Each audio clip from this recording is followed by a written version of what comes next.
오래간만에 다시 이제 사도행전 강해 오늘 56번째 시간인데요. 지난 시간에 모세가 하나님을 이제 만났습니다. 모세가 어떻게 하나님을 만났나 봤더니 30절이 그렇게 시작해요. 40년이 참에. 아무 때나 만나는 게 아니고 시간이 차야 돼요. 근데 여기서 말씀하는 시간은 크로노스, 물리적인 시간이 아닙니다.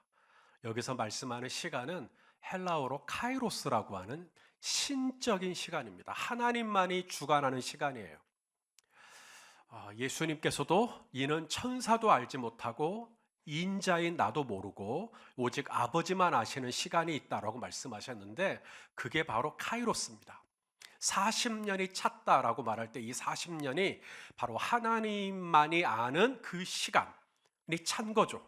그랬더니 모세가 하나님을 만나게 되었다. 오늘 이곳에 계신 저와 여러분도 마찬가지죠. 우리 중에 하나님을 만나겠다고 임의의 시간을 정해놓고 하나님 만나신 분은 아무도 없습니다. 내가 고등학교 졸업하면 하나님 만나야지. 내가 대학교 가면 하나님 만나야지. 뭐 이런다고 해서 내가 작정한다고 내가 결심한다고 하나님 만날 수 있는 게 아니고 하나님을 만나려면 하나님이 나를 만나 주시기로 계획한 시간이 차야 돼요. 그 카이로스의 시간이 차야 저와 여러분을 하나님이 만나러 와 주시며 그래서 내가 하나님을 만날 수가 있게 되는 거죠. 우리는 늘 크로노스의 시간에 삽니다. 그래서 지금도 저와 여러분은 크로노스의 시간 속에서 지금 배도 고프고 그런 것입니다. 11월도 오늘이 이제 마지막 주일이고 다음 주일부터는 이제 12월로 넘어가게 됩니다. 2023년도 이제 한 달밖에 남지 않았죠. 크로노스의 시간입니다. 내년에 벌써 한 달만 지나면 내년이구나. 마음이 급해요. 내가 내년이 되면 한 달만 지나면 또 한 살을 먹게 되는데 내 아들이 좀 하나님 만났으면 좋겠다. 내 배우자가 좀 하나님 만났으면 좋겠다. 내가 더 한 살 더 먹기 전에 내 며느리가 좀 하나님 만났으면 좋겠다. 우리 안에 이런 소망이 있죠. 그래서 우리는 크로노스의 시간 속에서 마음이 급해요. 하나님 좀 빨리 좀 만나주세요. 하나님 빨리 좀 만나주세요. 그런데 분명한 것은 하나님은 크로노스의 하나님이 아니고 카이로스의 하나님이라는 겁니다. 하나님의 때가 되면 반드시 하나님께서 내 아들도 만나주시고 내 딸도 만나주시고 내 배우자도 만나주시고 내가 사랑하는 사람들 하나님의 시간 안에 하나님의 때와 방법으로 하나님께서 반드시 오늘 모세를 찾아와 만나주셨듯이 만나주실 줄로 믿으실 수 있기를 바라요. 자, 어떻게 모세가 하나님을 만났나? 오늘 그 두 번째 시간입니다. 우리 30절 말씀을 다시 한번 저랑 같이 읽겠습니다. 시작. 40년이 참에 천사가 시내산 광야 떨기 불꽃 가운데서 그에게 보이거늘. 자, 모세가 하나님을 만난 곳이 어디래요? 시내산 광야라고 되어 있습니다. 시내산이면 시내산이지 광야면 광야고 근데 왜 시내산 광야일까? 오늘날 이집트에 가시면 시내산을 볼 수가 있습니다. 시내산이 이집트에 있어요. 애굽. 그런데 요즘에는 이집트를 잘 안 갑니다. 왜냐하면 이 성지순례 객들에게 위험한 지역으로 구별이 돼가지고 전에는 이집트에 가서 시내산 둘러보고 그다음에 홍해를 건너서 이스라엘 둘러보고 또 이스라엘 바로 옆에 요르단이니까 요르단까지 쭉 보고 이런 코스가 있었어요. 근데 요즘에 성지순례 그 여행 상품을 보면 이집트는 아예 빠져 있습니다. 위험한 곳이니까요. 테러가 일어날 수 있는 곳이기 때문에 아무쪼록 성지순례를 저는 한 번도 안 가봤어요. 이집트는. 하지만 과거에 뭐 저희 부모님 세대는 이집트를 한 번 정도 이렇게 시내산을 직접 오르기도 해보셨다고 하더라고요. 아무쪼록 우리는 시내산을 안 가봤기 때문에 시내산이 어떻게 생겼는지 잘 모릅니다. 그런데 이제 인터넷이 워낙에 발달되어 있기 때문에 시내산이라고 치면 뭐 최근에 시내산이 어떤 모습인지를 다 보여주죠. 위키디피아라고 하는 곳에서 신의 산의 정경을 치면 저런 이미지들을 볼 수가 있습니다. 우리가 일반적으로 생각하는 산이 아니죠. 녹음이 짙고 뭐 산새들이 지저귀고 뭐 풀과 뭐 잔디가 있고 뭐 토끼가 뛰어놀고 다람쥐가 있고, 혹시 이런 산에 대한 이미지를 가지고 있었다면 신의 산은 황량한 광야 그 자체입니다. 풀 한 포기가 없어요. 진짜로 신의 산 광야라는 표현이 맞습니다. 지금 보시는 뭐 사진으로도 충분할 수 있겠지만 제가 드론으로 이 신의 산을 촬영한 영상을 잠깐 편집을 해봤습니다. 짧으니까 한번 잠깐 보죠.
여러분 방금 이집트 갔다 온 거예요.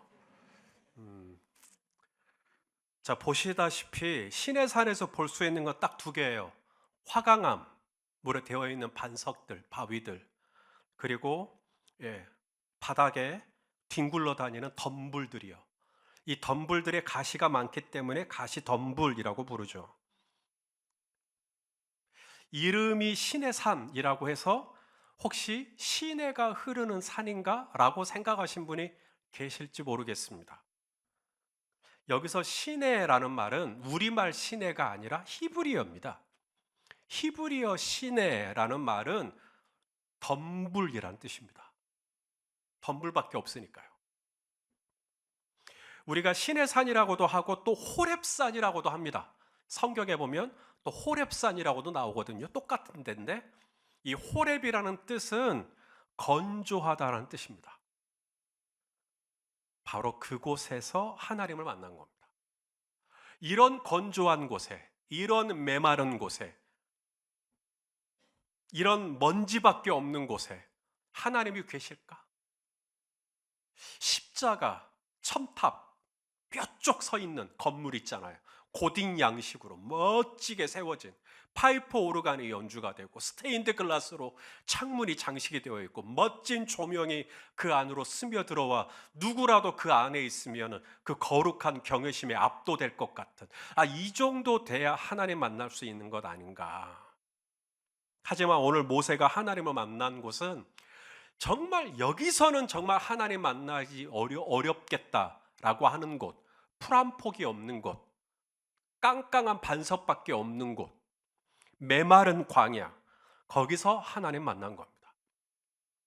베드로도 예수님을 회당에서나 성전에서 만난 게 아니라 갈릴리 해변, 그 생선 비린내가 진동하는 그 바닷가 한복판에서 예수님이 너는 나를 따르라 만났거든.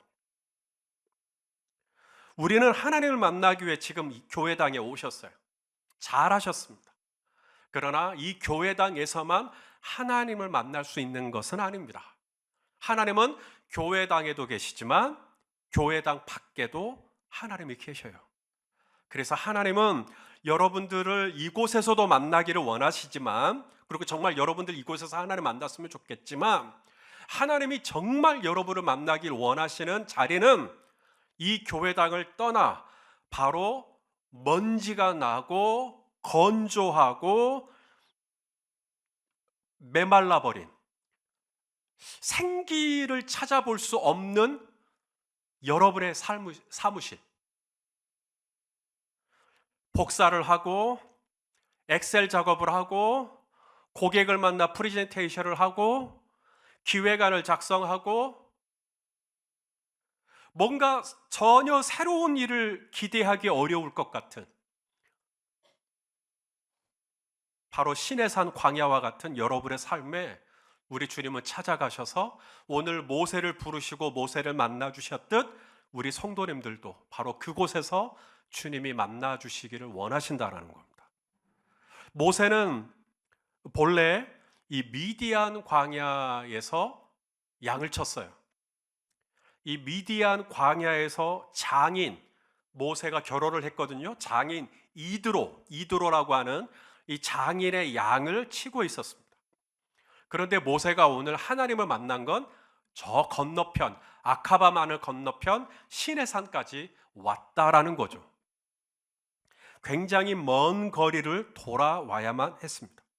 왜 그랬을까? 왜 모세는 미디안 광야에서부터 시내산 광야까지 온 걸까? 예, 이유는 딱 하나. 본인에게 맡겨진 양떼에게 꼴을 주기 위함이죠. 그래서 이 메마른 광야에서 어디 가서 좀 우리 이 양떼들에게 꼴을 먹일까? 찾고 헤매고 그래서 시내산 광야까지 왔다라는 것입니다. 양떼를 치는 목동이니까 자신이 돌보는 양떼를 위해 뭐 좋은 것을 주기 위해 노력하는 건 누구나 할 수 있는 것 아닌가? 하지만 미디안에 사는 목동이 자신의 지역까지 벗어나 시내산 광야까지 온 거예요. 시내산이 여러분 낮은 지대에 있는 산이 아닙니다. 이 시내산의 해발이 2000m가 더 돼요.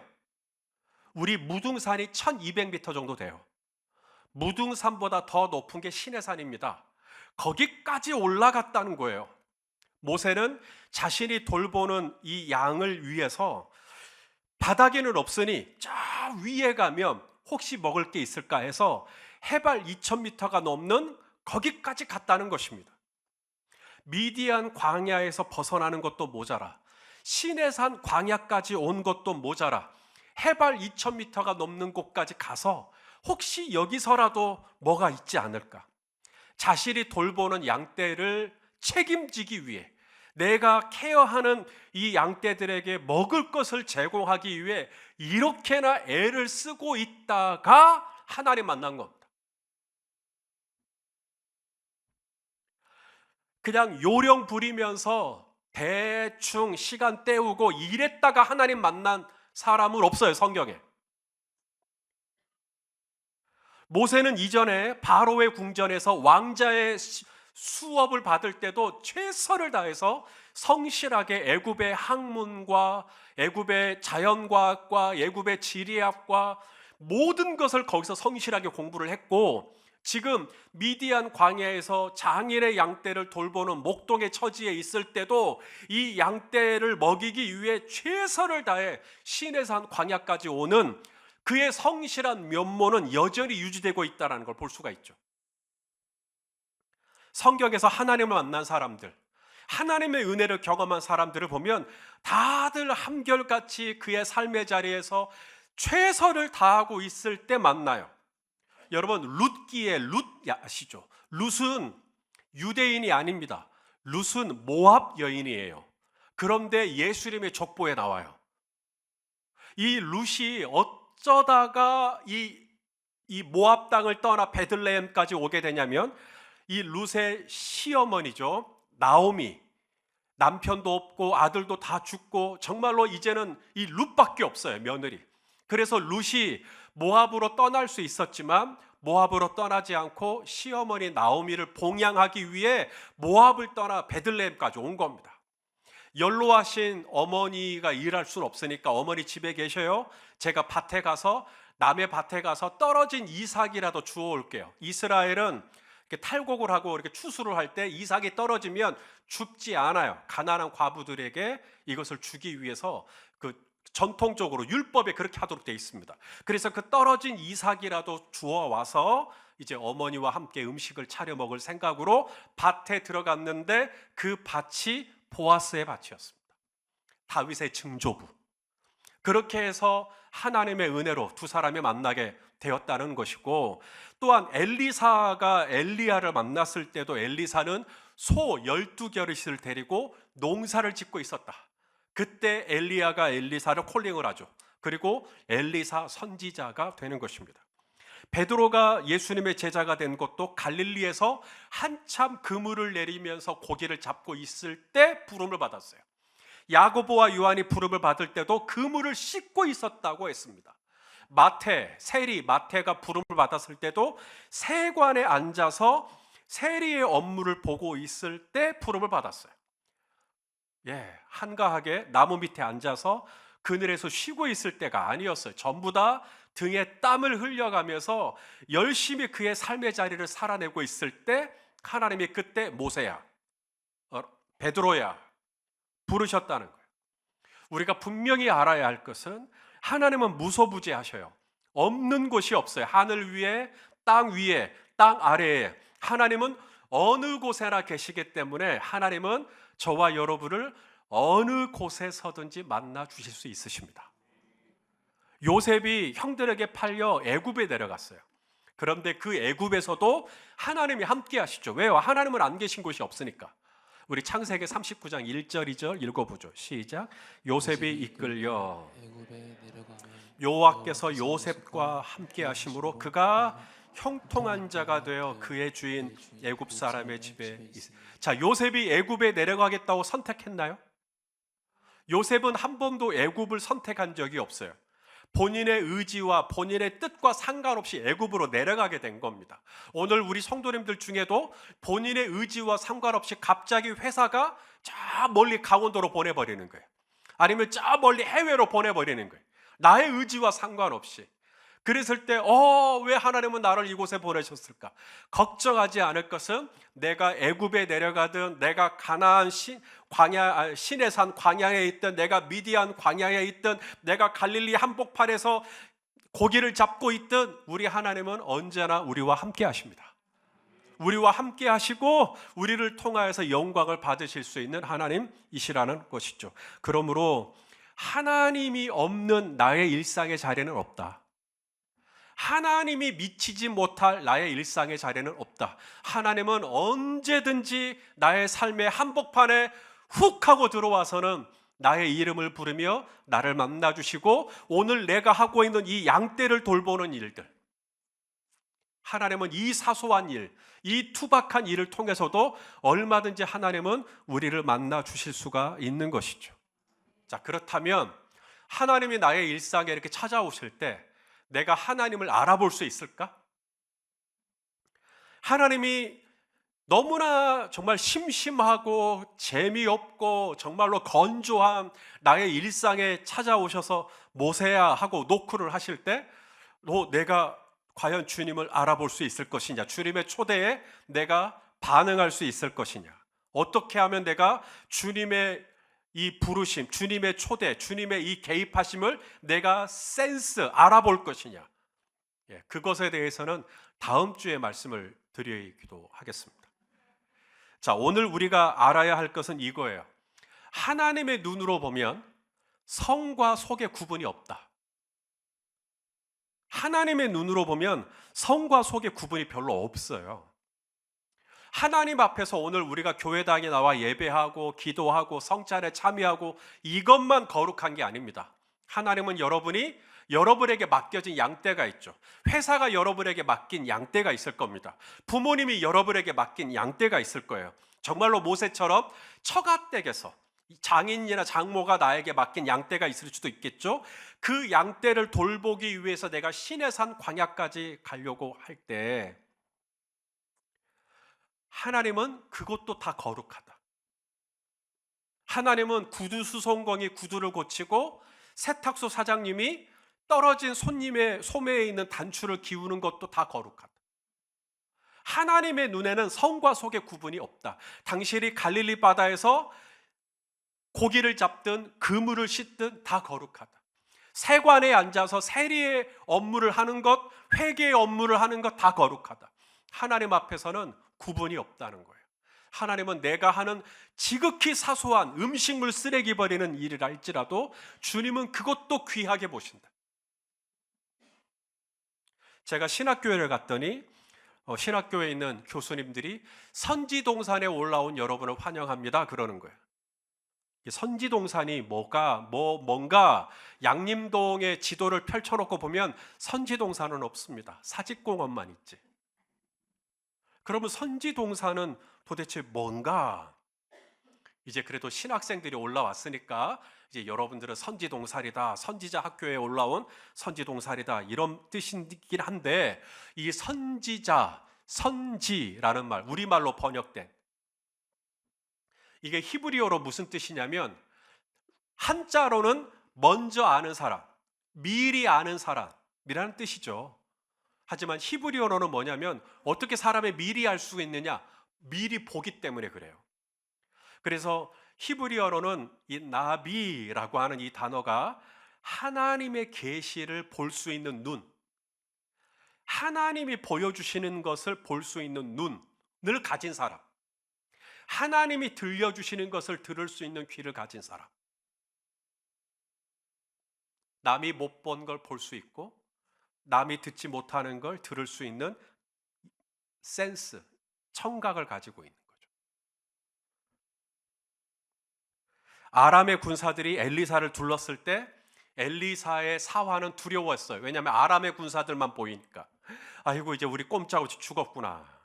그런데 아람의 군사들의 포위를 당한 엘리사 선지자는 조금도 두려워하지 않는 겁니다. 왜냐하면 선지가 있으니까요. 남이 못 보는 걸 볼 수 있는 눈이 있어요. 그래서 뭘 보느냐?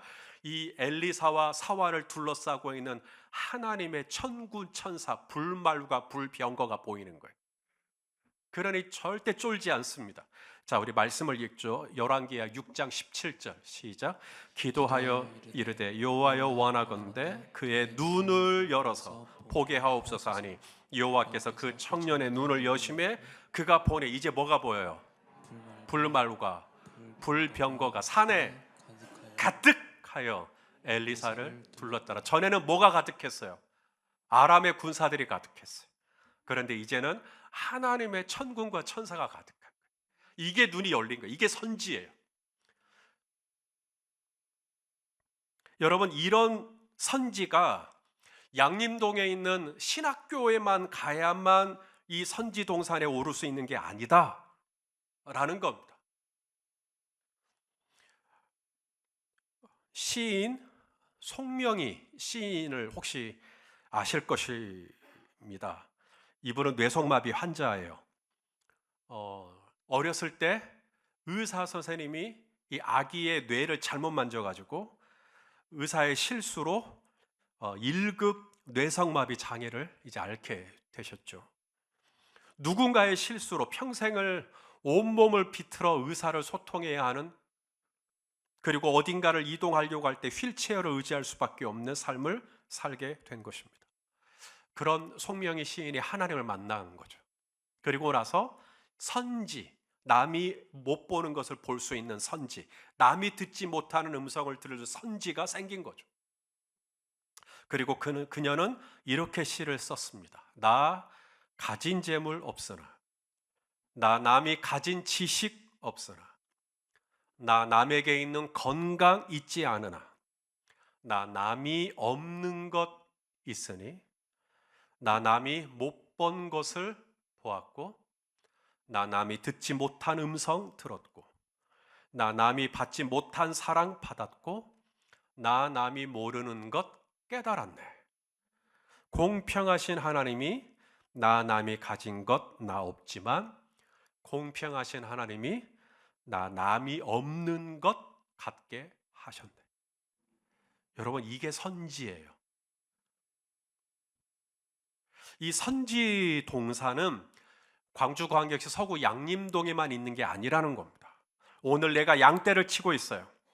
오늘 내가 소를 끌고 쟁기를 갈아요. 오늘 내가 은행 창구에 그 고객의 통장을 하나 개설해 주고 있어요. 무슨 일을 하든지 여러분이 있는 그 삶의 자리가 하나님을 만날 수 있는 선지 동산이 다 될 수 있다는 것입니다. 이번 한 주도 건조하기 짝이 없는 나의 일상, 정말 광야와 같은 나의 일상이지만 언제든지 찾아오실 수 있는 하나님을 기대하실 수 있기를 바랍니다. 내게 주어진 양떼들, 내게 주어진 사업장, 내게 주어진 국밥 한 그릇을 파는 일들, 반찬 하나를 나누어 주는 일들, 내게 주어진 그물들, 내게 주어진 누군가에게는 주사기가 주어져 있고, 누군가에게는 청진기가 주어져 있고, 누군가에게는 노트북이 주어져 있고, 무슨 일이든지 간에 세상에 나가서 나에게 주어진 지극히 평범해 보이는 일상의 일들을 하지만 그 가운데서 얼마든지 덤불 속에서 나를 찾아오실 수 있는 신의 산 광야에서 하나님을 만나는 저와 여러분 다 되었으면 좋겠습니다. 그렇게 해서 하나님을 만나면 이제 우리의 삶은 놀랍게 변화되기 시작하는 것이죠.